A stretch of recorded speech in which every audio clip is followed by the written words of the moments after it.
Hi friends, எல்லோரும் எப்படி இருக்கீங்க? இன்றைக்கி சாட்டர்டே, வீட்டில் இட்லி மாவு காலி.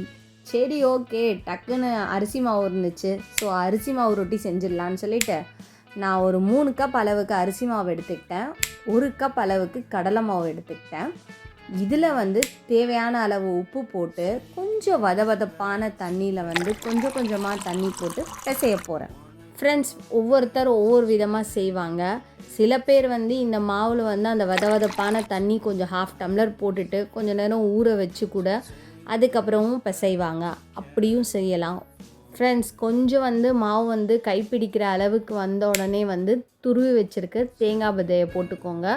போட்டுட்டு கொஞ்சமாக வெண்ணெயும் எடுத்துக்கலாம், இல்லைனா எண்ணெய், இல்லைனா கீ, எது இருந்தாலும் ப்ராப்ளம் இல்லை. ஏதாவது ஒன்று ஆயிலோட ஐட்டம் சேர்க்கணும். அப்போ தான் கொஞ்சம் நல்லா மாவு சாஃப்டன் ஆகும், நல்ல ஃப்ளேவரும் தரும். ஸோ நான் அதை வெண்ணெய் போட்டுட்டு மறுபடியும் கொஞ்சம் கொஞ்சமாக அந்த வார்ம் வாட்டரை போட்டு நல்லா மிக்ஸ் பண்ணிக்கிறேன். பாருங்கள், நல்லா மாவு சாஃப்டன் ஆகி நல்லா கைப்பிடிக்கிற அளவுக்கு வந்துடுச்சு.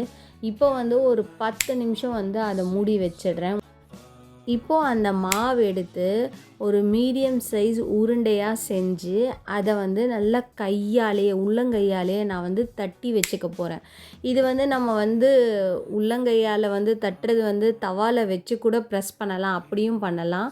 இல்லைனா இந்த மாதிரி ப்ரொசீஜர்லேயும் பண்ணிடலாம். நான் கையிலையே நல்லா பால் மாதிரி ஆக்கிட்டு கையாலே உள்ளங்கையாலே அப்படியே ப்ரெஸ் பண்ணிகிட்டே இருப்பேன்.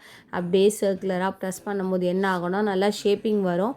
அந்த அந்த ரொட்டியும் உதிராது. அதுவும் தவாவில் போட்டும் கூட நீங்கள் ப்ரெஸ் பண்ணிக்கலாம். எங்கள் பாட்டி செய்வாங்க இந்த மாதிரி. எங்கள் பாட்டி டைரெக்டாகவே அந்த உருண்டையை தவாவில் போட்டு அப்படியே கையாலேயே ப்ரெஸ் பண்ணுவாங்க. அவங்களோட கை ஃபிங்கர் பிரிண்ட் கூட அதில் இருக்கும். அந்த மாதிரியும் பண்ணிக்கலாம். அது பண்ணிவிட்டு ஆனால் எங்கள் பாட்டி என்ன பண்ணுவாங்கன்னா நிறைய எண்ணெய் ஊற்றுவாங்க. தவாவில் அப்படியே எண்ணெய் ஃபுல்லாக இருக்கும். எண்ணெயிலேயே அந்த ரொட்டி சுட்டு கொடுப்பாங்க. நான் டேஸ்ட்டு வேறு லெவலாக இருக்கும். பட் நான் எண்ணெய் கொஞ்சம் கம்மியாக தான் எடுத்திருக்கேன். ஜஸ்ட் நான் எண்ணெய் மேலே ஸ்ப்ரிங்கிள் பண்ணி கொஞ்சம் அப்ளை பண்ணி திருப்பி போட்டுக்க போகிறேன். ஏன்னா ரொம்ப எண்ணெயும் இப்போது இருக்கிற ஜென்ரேஷன் பசங்க எடுக்காதுங்க. அண்டு நல்லதுக்கும் இல்லை.